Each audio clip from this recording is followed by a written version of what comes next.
after having the food. Um, I'm very happy to invite Mohit from Chaayos. He's CTO of Chaayos. The session is how to ship 10x faster and how will you rebuild your entire engineering workflow around AI.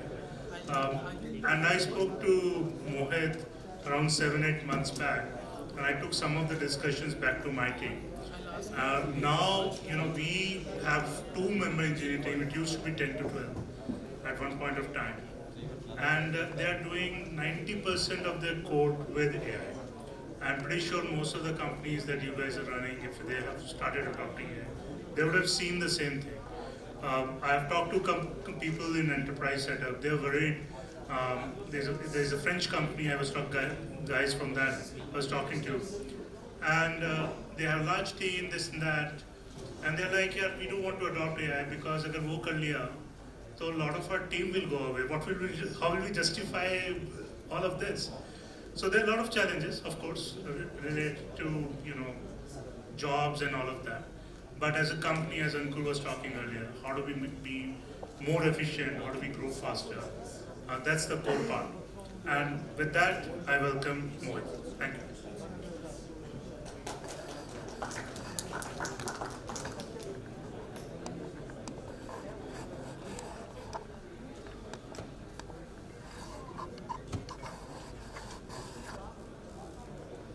Hello all, can you hear me?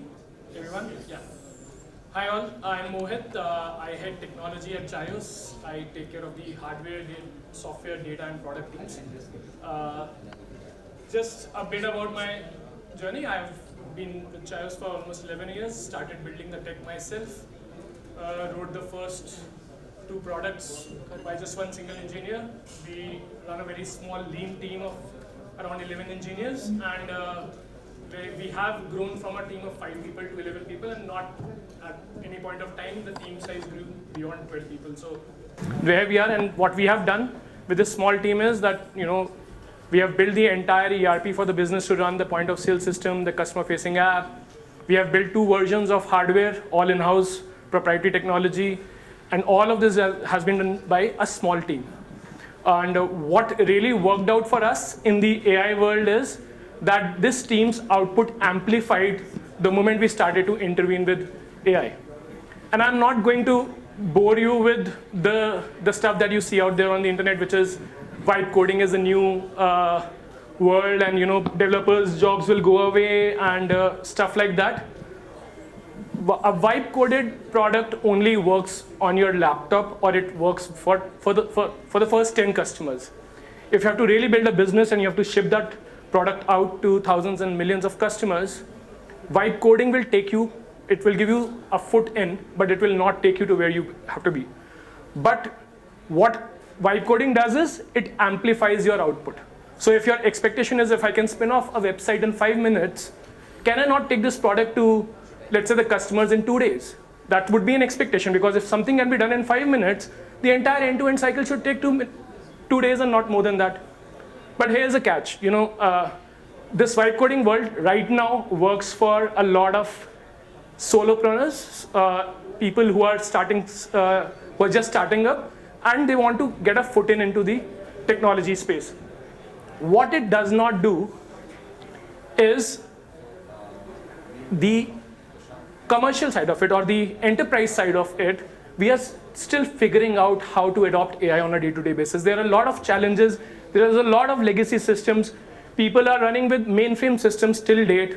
And how do you basically augment those systems to move faster? And that's what I'm going to talk about, that our engineering workflow, what my team was doing 6 months back, is now completely changed. The workflow is changed. What they were doing 6 months back is they're not doing anything, the same thing right now. They have augmented their workflow and they have become 2.5 times productive. And I'll show you what it means is, what we have seen as a change is 2.5 times more products shipped. The development cycle, the deployment cycle has gone down from weeks to 2 days.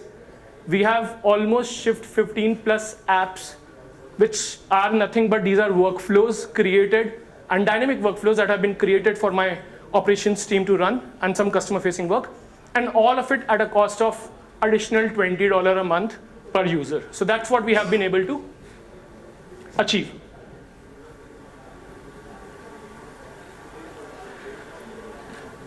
If I talk about the world, this is what is happening right now. These are numbers taken from all the studies that have been done.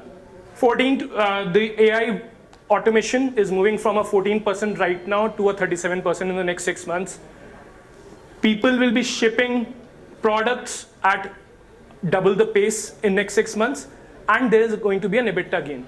An EBITDA gain can be in terms of either you save on the cost line, cost items, or you increase your top line. Both of them will be contributing to this EBITDA gain.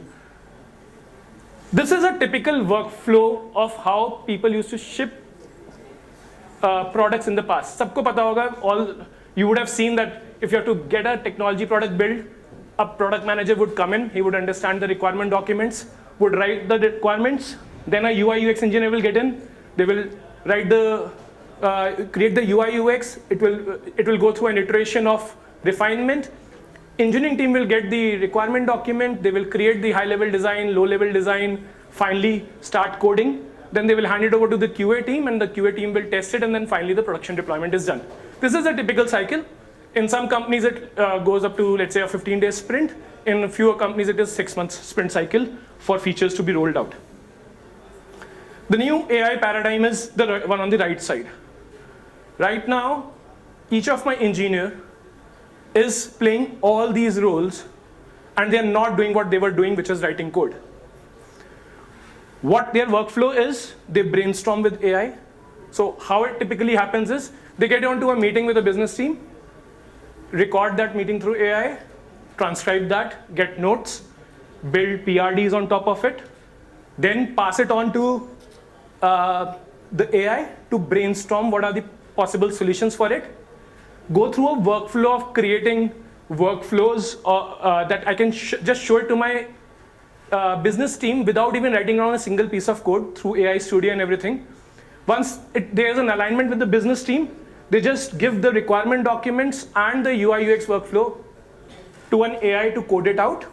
And then finally, the whole orchestration is done in terms of, and this is all vibe coding, right? I'm not talking something new. But what is the difference is what I will come to in the next slide. So they build with skills. They do not write code, they build with skills. And what are skills?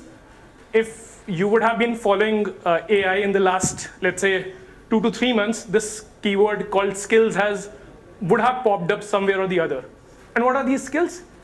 These are basically standardized ways of getting work done from AI, which will give you consistent results. AI, if you type one thing and ask for an answer, one AI would give you some answer, the other time the same AI would give you a different answer. But what skills help is, skills help you replicate this at a consistent, with a consistent way, in a consistent way. And then the engineer ships it. So all of these activities are done by a single engineer, and all of it is done in days and not weeks. So that is how we have got to, from a left side to a right side is what we have done. And it took us almost 2 months to tell everybody how to do it, train them, educate them, and then finally now they're doing it all by themselves. What do? We don't write code. Nobody in the team writes code right now. We just orchestrate it. And when you say orchestrated, this is not vibe coding. Vibe coding is something that you have an idea, you ask AI, go and build it out for me. It shows you something, then you basically talk to the AI, and then you refine it and finally ship something out. What is orchestration? Orchestration is, today in the AI world, I cannot just rewrite my entire systems using AI, right? I have legacy code, I have systems that are already deployed that my operations team have been using for 10 years now. What do I do now? Now what we do basically is, we use certain skills that we have defined on top of our code base, which is, how do I do my security is what I have trained the AI through a skill. And skill is nothing but it's a document written in English and nothing else. This is a document written in English which defines how do I do my security, how do I do my login, how is my UI UX looking like, or how is it defined in the org, what are my brand guidelines, and everything is part of this skill. How does my developer test? How do I do penetration testing? All of it is written in plain English. And what do I really do? I just ask, this right skill at the right time to build it for me and not to build it the way AI wants to build it. So that's a change that has happened. My team is not writing code. They are writing skills. They are writing these orchestration files which are used to get the work done through AI, because now AI can write code 10 times, 100 times better than how I or anybody would write the code. So if AI is good at writing code, my job is to make sure that AI does the right thing in a shorter period of time. So what we are doing right now, we are not writing code, we are writing skills, we are writing documents that will enable us to ship a consistent experience which can be built on top of my existing applications and which can help me in building new applications with consistency. So that's what we are doing. What last part that they do is they don't leave it to AI to judge whether it has been done correctly or not. So their role is now to figure out whether this particular thing that we have built works or not. And if it works, if it does not work, what are the augmentations that we need to do to make it work? So that's what their job literally is. I'll give you some examples. So this is a typical life cycle of product development. I've just spoken about it in the past. You brainstorm, you write down specs, create prototypes, build, verify, and then deploy. And this is one engineer, one product, or one feature at a time, all of it owned by one single individual. And this person is an engineer and he's not writing code. So that's how it has changed in today's world. What we have additionally done, I'll just give you an example how it started. So we started building something called as an app called Beacon. And then we figured out that, this is something that we typically do on a day-to-day basis. We build, we make sure that the architecture is followed, we make sure that the security protocols are followed and everything. So we built the app through AI, vibe coded it, extracted out our way of working out of it into a MD file, converted it into a skill, and said that if you have to do a work like this, you just have to write down /app factory, give your app name, give a brief description of what you need to do, or if you have a requirement document, just share that requirement document, and in no time the app is ready, and it has all the things available. How my teams log into the system, I have a user ID password based authentication, I have a Google authentication built in, how does my security protocol work, what databases it connects to, how securely they are deployed, everything is vibe coded by a single skill. So I'll just show a demo also of how do we do it, just for you to get some sense. But this is all we are doing. Now this is not where we stop. We are writing skills which are reusable. So coding is one part of it, which is where we are writing skills. Now if you take it out to other departments, they also do the same thing. A finance team would do certain activities on a daily basis or on a monthly basis, and they will be doing it repeatedly with their checkpoints, with their systems, how their systems work. All we do is we augment it with the right context, with the right skill, with the right guardrails, and it is nothing but plain English. The second part, my business uses my products that I have designed the way it has to work. For example, if I have to create a purchase order, there's a certain step that my purchase teams follows, right? They go check whether the inventory is available or not, then they go and check whether the pricing, the vendor pricing is available or not. Have we negotiated the pricing and everything? Then they basically go back and check for the predictions as to how much should I be ordering for the next, let's say 2 weeks, and what is my live inventory days and everything, and then the available vendor. All of this thing is done just to create one PO, right? Now, for that particular purchase order to be created, the entire workflow is customized as per how my product is designed, how my supply chain module is defined. This entire workflow is there. What if I give them a capability that you design your workflow, keeping in mind the guardrails that I have, that vendor should be mapped to a particular price, the price should be negotiated, I should have 3 vendors in the system and all those things, and then all you do is you just focus on finding the right vendor by putting your questions, getting the answers, and just saying generate a PO, and it does it for you, and the entire monotonous work is now gone, And what they focus on is the quality of the vendor, talk to new vendors, get new supply chains built in, and everything. So all the mundane work is taken away from them. But in a historic world, they would come to me and they would say, "Mera ye workflow bana do. Please, can you create this workflow for me in my app?" What we are doing is, we are giving them a feature in which is this app spin-off, is where you can define a workflow, get it validated, and it gets appeared on your app. And then you can use this customized workflow for yourself. So imagine my procurement team has now got converted into a development team. They are doing their engineering themselves. What does my team do? The engineering team ensures that all those guardrails are in place, that whatever they are building has those constraints that the system has. They give you, they're creating abilities to connect to these legacy systems so that these workflows can be built. The systems talk to each other and everything. So that's the engineering team's role. They have moved away from building features and products to designing systems where others can build products on top of it. So that's what the role has changed. That's what the paradigm shift that we are seeing. And I'll quickly, this is a typical workflow of, let's say, a product manager who would understand the requirements, generate a working prototype through a AI studio, show it to my users, get a quick validation done. So he would do a meeting, and 3 hours later he would go back and say, "This is how it will look like." The team would say, "Yes, it is okay," or the feedback would come in. The iterations is done. From requirement gathering to design finalization happens in hours. And it used to be a multi-meeting, multi-week activity which has gone to hours. And then he just simply says, gives it to engineering team and says, "Can you build it for me?" And that's how we ship it. So this is the first step, which is brainstorm, use AI Studio to create a working demo. And then the next step is build with skills. And skills is what my engineers have created. Typical applications that we use, and these are plug and play. The way we are designing a system is everything can be plugged and play. Claude Code for coding, AI Studio for prototyping, Cursor and VS Code as an editor, कि देख लेते हैं कुछ code में गलत तो नहीं हो गया है, just for observations. Custom skills, this is our asset. This is what we are building.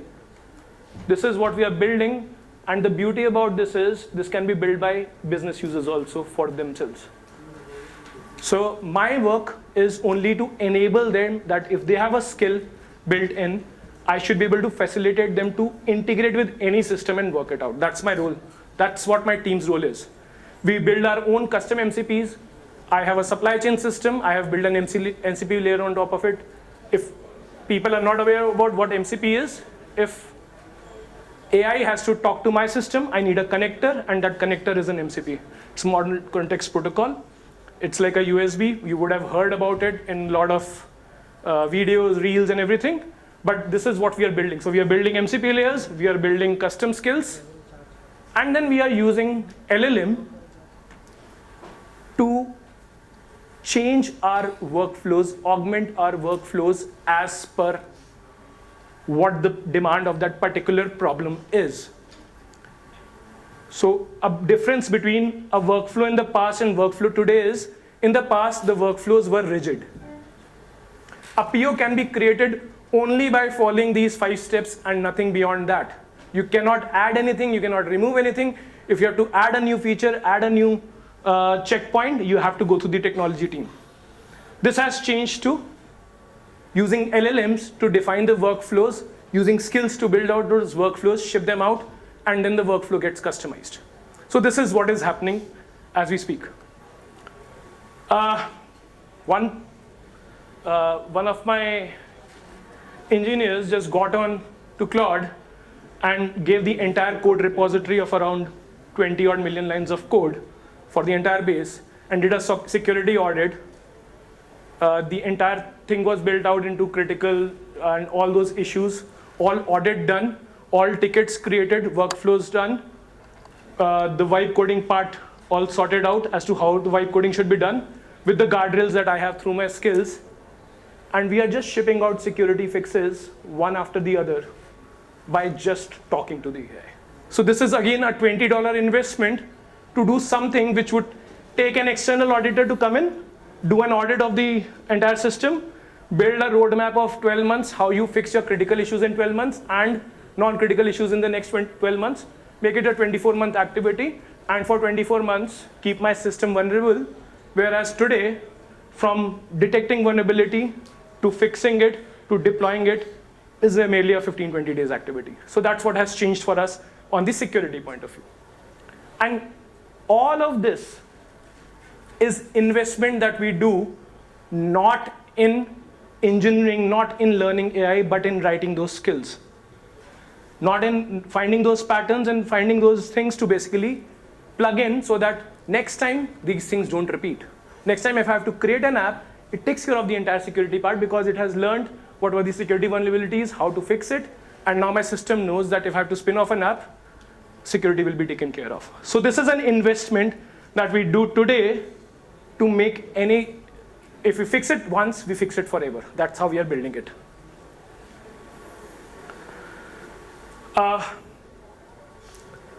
The second part, we don't trust the code that AI wrote. So my coding part is different. It uses a skill. My evaluation part is different. It evaluates whether the code written by this AI is right or not. Typically, the workflow for people who are using vibe coding is all these 3 steps are done by a single AI. But that's not what we do. We have 3 different AIs, 3 different skills doing their job in tandem so that I release a product which is not what AI wants, but what I want. And that's what the augmentation is, what we are working on. Typical use case, these are 15 plus apps created through just prompting. We created the first app called Compass, and then we built on top of it. And then I have something called as a super app, where if somebody builds an app and they say, make this app live, which is nothing but a workflow, and give access to these 20 people all through prompting, it gets appeared on my super app. And that app has a standalone login as well as it has a login on my app with those all access granted and everything. So imagine from going through the development team to building my workflow myself. So if I'm, let's say, working on a supply chain product and I want to fix my delay deliveries, my team would typically go and say, this is where my data of the deliveries reside. I will build a dashboard myself. I don't need to go through a data team or an engineering team to show that data on the app in a particular format. And this is done by the procurement team. So we are enabling them to build these things. That's what the engineering team is doing. 11 engineers. We used to do 2 projects at parallel in the past. We are doing 5 projects in parallel. And these are 5 business projects. And then the team is also building these back-end workflows. So that's an additional thing that they're doing. And the dev cycles have dropped down to 2 days. Yeah, sure. So PMs have come down. So my PM is playing the role of an engineer only right now. So he's right here. He is right now doing the entire prototyping, getting the first version out, talking to the engineering teams that this is an intervention that he needs from an architecture point of view to fix it. And he's taking the onus of what code goes out. So he has changed his role. But he is now taking care of multiple things in parallel, as well as helping engineering teams build those structures better by providing those insights which are not there. So that's what the role has changed of PM as well. Again, context engineering, I don't want to get into the details of it, but prompting and context engineering, both are very different worlds. Context engineering is majorly these skills and these MD files, the markdown files that we have created, which create the base of anything to be worked upon. Bypass it. So this is one unlock that we created for my business leaders. So whosoever has done some sort of a decision-making basis data, the typical cycle is, I have some requirement of data, I will go to the data team, I will ask them that create these data points in such format, share the Excel with me, I want to do a specific analysis, and then we'll take decisions. And then this is an iterative part, because if you have to take a decision, you might need some more data or some more cuts which are not available in the data, then you will go to the data team again. What we have built is, we have built data AI agents and given to all business leaders. There's a procurement agent, there's a transaction agent, there's a customer agent, there are multiple agents for different teams which are specific to their data. And all they do is they talk to that AI, to that skill, and that skill starts to give them the data points the way they want to see them by just dictating it. It gives you the results back, you make the decisions then and there itself. The entire pipeline of the data capturing and ETL processes, everything has gone down. And this connects directly to my raw data. And it has all access control built, that my north people cannot see my south data, and all those things are built in. So it typically is an English conversation AI bots. You would have seen a lot of them, but what it does is it brings down my decision making from 3 to 5 days to, it brings it down to 2 hours. They sit on Claude, they talk to the skill, they get the answers, see all the various cuts, even talk to the Claude and find out what else people are doing on the internet through search and everything, and then come up with a detailed plan. And the next best part is they're able to create monitoring reports themselves. So I am going to take a decision, I'm going to do a price hack. Can you create a monitoring document for me so that every day it runs at 10 o'clock in the morning, gives me the result, and I know whether my decision was right or wrong. So all of it is now bypassed, and the business leaders are doing this. My business teams are doing this, and there's no involvement of a data team or a technology team anywhere. So this is what has changed. This was a big unlock for us. We rolled out 1 agent, and now we have a pipeline of 6 more agents that are there, and people are just asking us, when are you going to build it for us? And what we are typically doing is we are just writing that English document to make sure that they have the right access of the right data, trained on the right data model and everything. So that's what we are doing. Typical pattern: business head, agent, skill, data, and get the answer, and then take the decision. That's how what my business team is doing. No more talking to a data guy, telling them, give me that data in this particular format, also give me these particular cuts, and then doing that iteratively, just doing it all by themselves. And what my data team is doing? My data team is enabling them to create these, to get these agents, and they're building those agents themselves. So data team is building agents, my business team is using those agents. So what data team was doing 6 months back on creating dashboards, creating reports, creating data cuts and sharing, are now building agents, and my business team is doing what data team was doing. And it has cut down, the results are, decision making has gone down from 5 days to 2 hours. This is a demo that I just wanted to give you guys, give you all.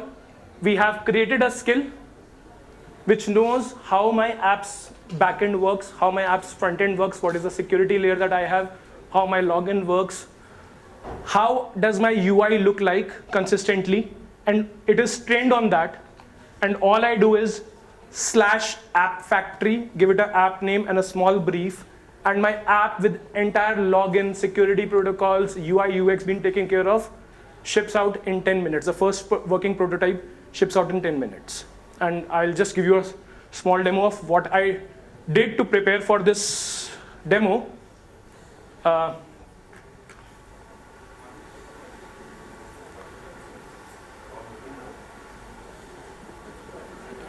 should zoom it. Can you guys see? Can you all see? This superpowers is a available skill free of cost.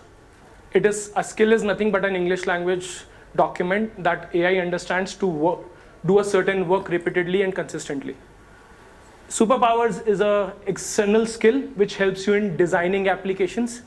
App Factory is my skill, custom skill which I've used. And I say, using Superpowers and App Factory, I want to create an attendance dashboard, app in folder attendance view, where I can track attendance of my team and my own attendance, and it gives me visibility into how each of my departments are operating, what's their attendance compliance. Attendance compliance of the department can be defined by blah, blah, blah, blah, and this is my basic requirement, that I just want to make sure that my teams, are they compliant or not, right? Are they following that protocol that, you need to be in the office before 10 o'clock, you need to make sure that you spend 9 hours. We don't want you to overwork. If you're overworking, we know that we need to intervene and fix it for you. And there's a particular decorum. And we have an attendance module, the data gets dumped over there, we do facial recognition. I want to build a report. How would I do it? And I want to build a report so that each of the department heads can see it on their app, the super app that we have. I just wrote this. It did something. It asked, do you want to, the scaffolding part, what is the name of the app that you want to give? That's what it asked me. And this is what it created. And I'll just show you, this is how it works. This is my attendance view app. This is created in a single prompt. This has my login page. I just put in my ID, which is my production ID of my system. I just put in my password. And if you see, we are a multi-brand company. If you see, there's something called as brand. Which brand are you talking about? Which teams are you talking about? So that brand is a typical, you would say, login for our system. And it gives me this dashboard, which is a compliance dashboard. And it seeded it with data. All I need to do is just say, this is the query where you need to start and go and get the data from. And last 30 days view. And then it gave me a manage records view where you can change, edit, delete, and everything. All of this is done in a single way.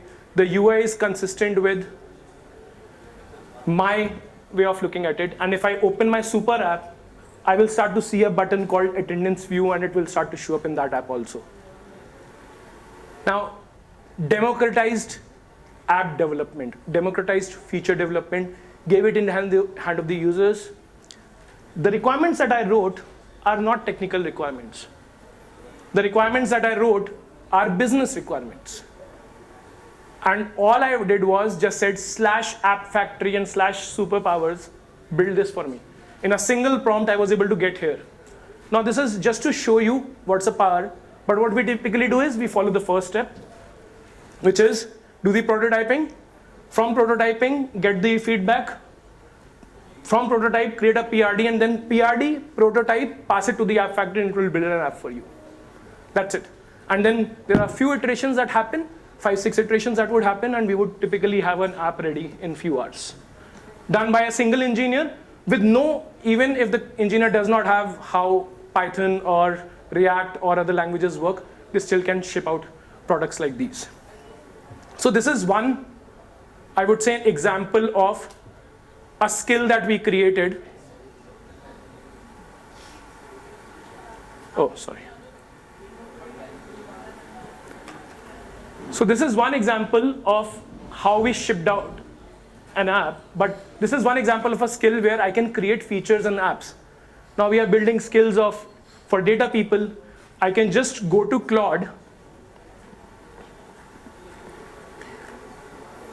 open a new session, say /cafe data, which is my skill, and start asking any typical transaction level analysis that I want to do. It can be as specific as, I did a price hike last year. Can you go through my all customer cohorts, find out what worked, what did not work, what are the price changes that I should be rolling back, what are the products that I should be doubling down, and stuff like that. Write it in a single prompt, and it will do all analysis with the company data, backed by company data, and will start to show me the results. And even be prescriptive in nature, that this is what went well, this is what went wrong, this is completely that you need to change, and stuff like that. And this is what my business team uses. They open a Claude session, they type /cafe data, and they get access to that data. And then we have all access control and everything being built in, which takes care of who sees what data and everything. That is built by my engineering team. So just to give you examples of what skills we are building, this is another example. There is a data skill, there is a coding skill, feature skill. We are building all these things just so that people can change their workflows, change their requirements, be self-sufficient, so that to reduce and cut down on the decision-making cycle, on the feature go-live timelines and everything. All of it is to make them productive. And I don't know, but for me, until this AI thing came in, my 80% of work used to go in execution and 20% of thinking. Whereas in my role, it is 80% of thinking and 20% of execution is what is expected. That I think for 80%, figure out what needs to be done, and 20% of time is in execution, and then I delegate it to my team, which does 80-20, but I end up doing 80% of execution. Imagine if I have to do an analysis, I get raw data, and my 40-50% of time just goes in building out pivots and cuts. What if that is made ready to me within 2 minutes? So our analysis now cuts down to minutes, because the whole pivoting, the way I see the data and everything is cut down into minutes. And all of it is by just dictating. I don't type. I've stopped typing. I use something called as whisper flow. I just click on function button, and I'm talking to myself sitting in a room, and my work is getting done. And I do this in multiple sessions. I open multiple 5 Claude sessions, and I do it in parallel. And this is what my typical work role has become. I just gave a brief of what it is. This is called as a centaur model, or whatever you call it.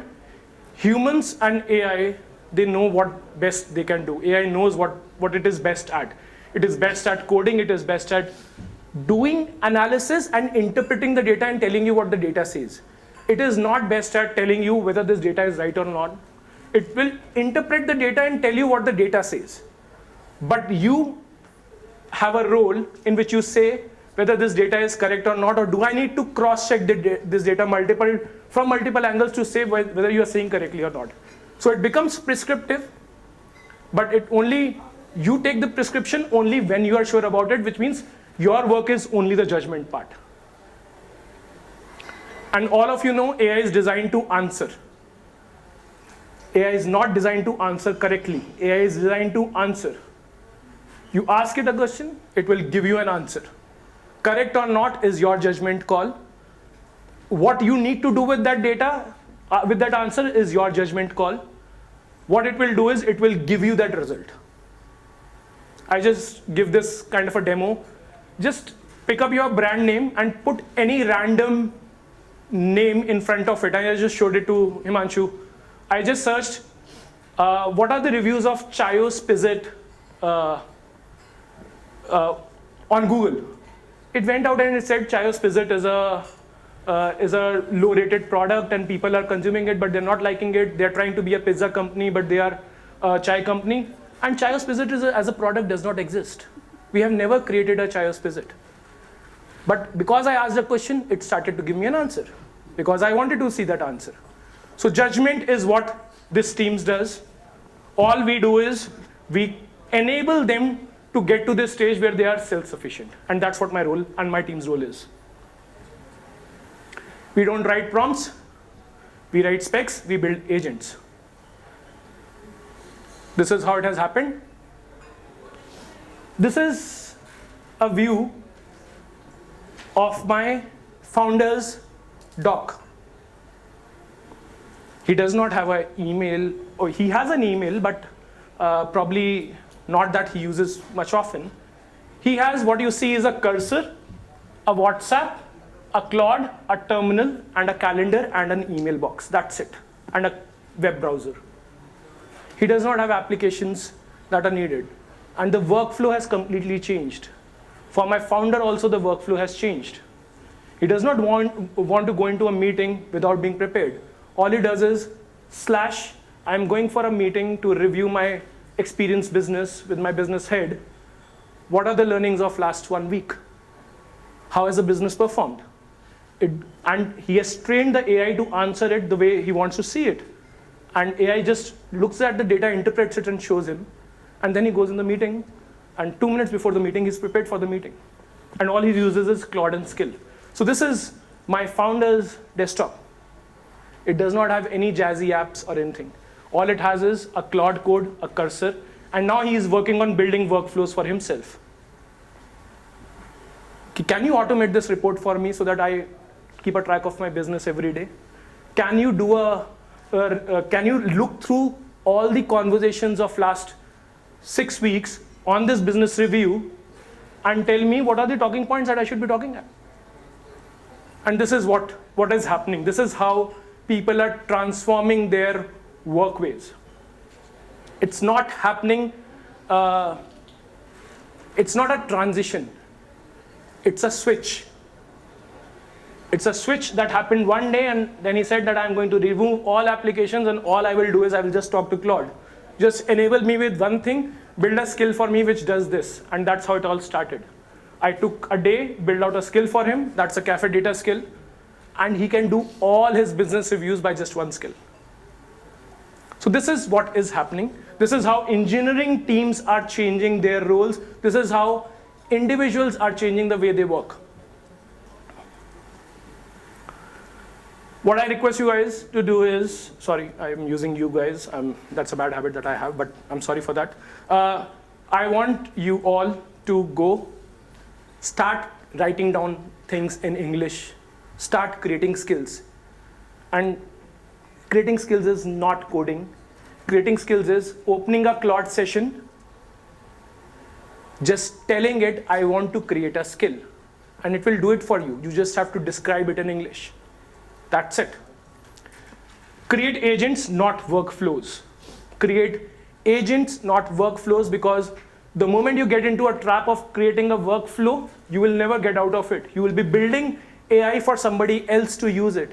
You want to build AI so that people are self-sufficient and they can do their day-to-day work, augment it themselves. You just have to build that framework. That's what the engineering team's role is. Move from prompts to specs, build the framework first, like an app factory or any other skill, data skill or any other skill. Engineers own end-to-end. Measure cycle time, not lines of code written.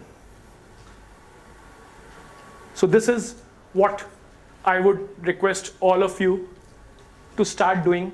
Change your doc to this. The Claude can be replaced by a ChatGPT or a Gemini. It's potato. The cursor can be changed by a VS Code or anything. The command prompt for Windows would be, the terminal would be command prompt for Windows. That's it. And start asking your teams to enable you to use these tools, as opposed to building applications or apps which you can open and do your day-to-day work. Gone are those days. People will not open apps, people will not open laptops, people will not even open desktops to do work. They will just dictate, talk, let the AI speak and act. That's where we are heading towards, and probably in another 6 months we'll be there. As an organization, we'll be there. So this is the paradigm shift, and this is what we are doing. Just final, I'm done. Thank you guys.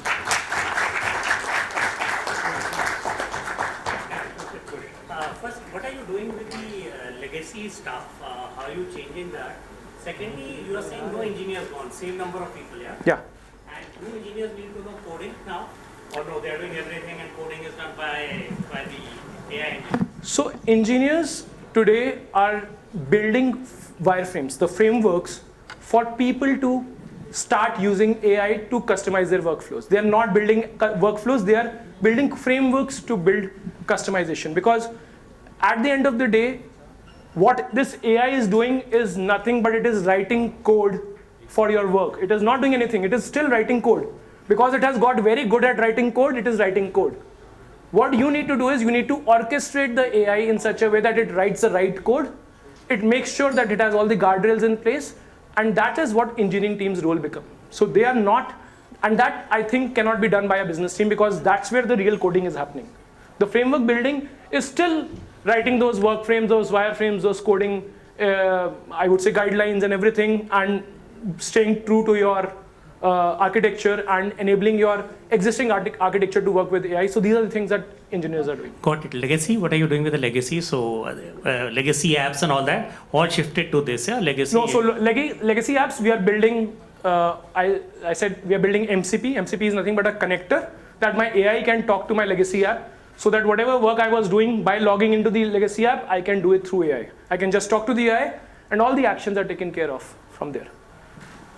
I'm sure agentic AI will do this stuff also. Yes. In 6 months. Yes. And that's a difference between commercial deployment, the enterprise level deployment, and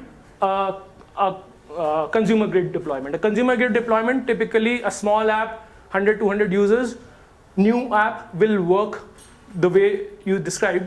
but an enterprise-grade application needs a lot of things on the back end to be solved. And my engineering team was writing code. Now they have stopped writing code. They have started to make these systems where people can write code themselves without even knowing coding. That's it. Thank you. Any other questions?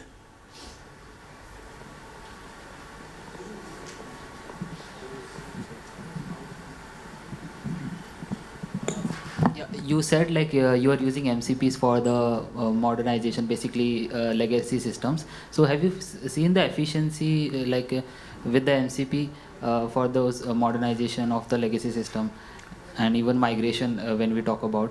So we have augmented a couple of roles in supply chain where people used to sit on desktop, do a lot of GRNs, sit over there. When the product is being loaded, they would track everything down. We took existing systems.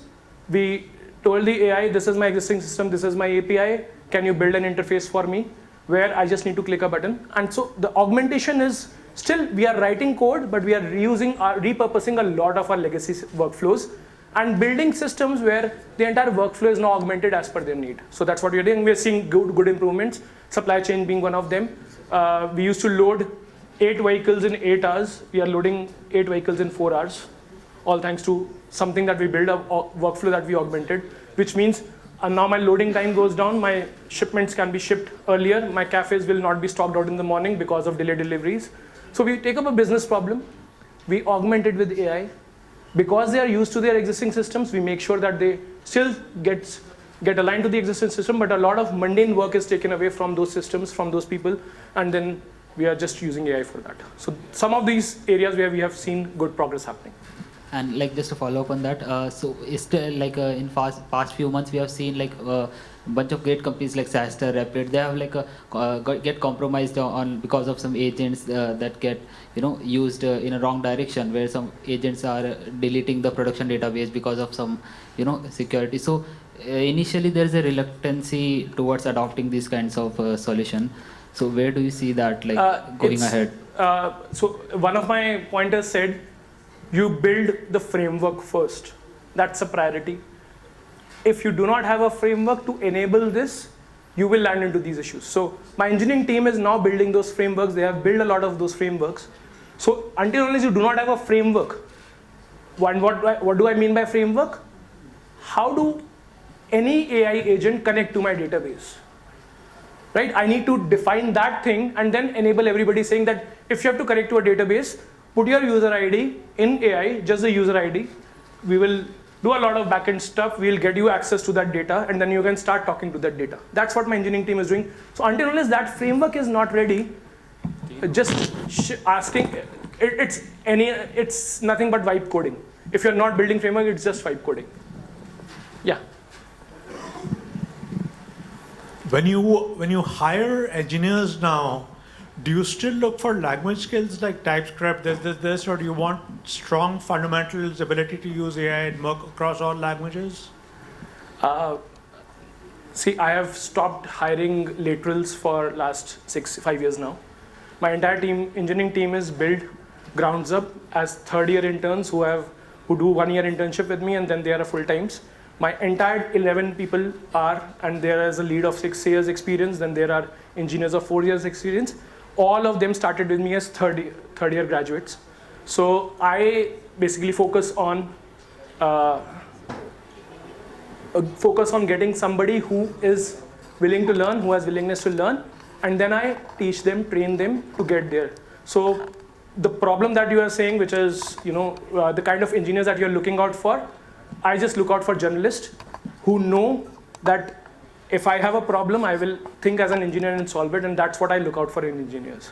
So I've stopped looking out on the soft skills or the database skills or things like that. They are mandatory, that you need to at least know the basics, but we do not focus on those skills. We focus only on problem solving, because everything else is AI. One particular question, you just mentioned about uploading the data sets from your internal system. Now, since a lot of organizations have been uploading data onto the cloud directly, where do you see as the fundamental security of maintaining the data of one company not being used by the other company in the cloud or by any other LLM models? Because I think that is one of the gray areas where we cannot control it, but at the same time we don't have another option to do that. I'll answer that. One of the things is we do not upload data. We connect to the data. We write code. The AI writes code to access their data, so the data does not move to the servers. The second is we are not using the typical $20 plans of Anthropic. We are using their APIs to connect, which means my data is not used to train the models. That's what a commitment from their side is, and I think Anthropic as a company is delivering on that. But yes, to answer your question, my data does not go to any server. My data resides in my own servers. My skills are only allowed to connect to my database, and the skill is only written in such a way that it cannot upload any data or any passwords or anything. It can only write code to access the data. So that part is taken care of for us. And that's what we got. That's a guardrail that we have built in the skill. You need to control that guardrails. You need to put that framework in the system before you start uploading the data. Is that what you're saying? Yes. So we don't upload the data. The skill itself, if you have to access data outside skill, you will not be able to do it. Only skill can do it. And the skill typically ensures that data is not uploaded. We write code to access the data, which runs locally on the machine, not on the server. Yeah, hi Mohit. My name is Vikas Jain from World Class Tech Talent. We are into IT recruitment space. My question is regarding the AI transitioning from before and after. You said that our team used to do this before and then after this. So how was the journey? First you adopted the AI, then you start training. Was there any resistance? Because many teams want to make that transition. My team is here, couple of them. Apurv is here. I gave Apurv a task for 1.5 months just to start using Cursor and Claude Cursor and the Cursor models to start augmenting and generating code. He came back and said, sir, काम नहीं करता है, hallucinate करता है, बहुत सारा rework करना पड़ता है. Then I sat down and I spent almost 40 days doing it all by myself, created that framework, gave it to the team, and now they cannot code without AI. So that's the transition that has happened. I will have to do it, you will have to do it all by yourself to experience it, to examine it, and then train people, because nobody knows what's the best way of using AI. So you have to divide your own way, and the only way of doing it is do it yourself. I spent almost 200 hours last year just learning, and my typical 7 hours in a day go just on Claude and nothing else. Okay. So you'll have to do it by yourself. Yeah. Thank you. Thank you, guys. Thanks a lot, Mohit. I'd like to invite PKR to give the moment of thanks. Give a memento. PK. Sorry if I was too fast, because I typically tend to speak fast. I see Chaayos very differently now. Every time I go into Chaayos outfit, I said, you're sitting on Claude at the back end doing all this stuff. Yeah. Congratulations.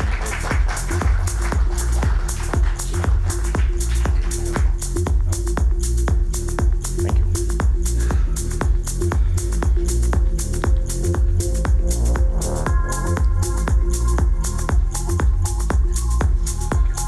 Thank you, Mohit. Thanks a lot. It was awesome.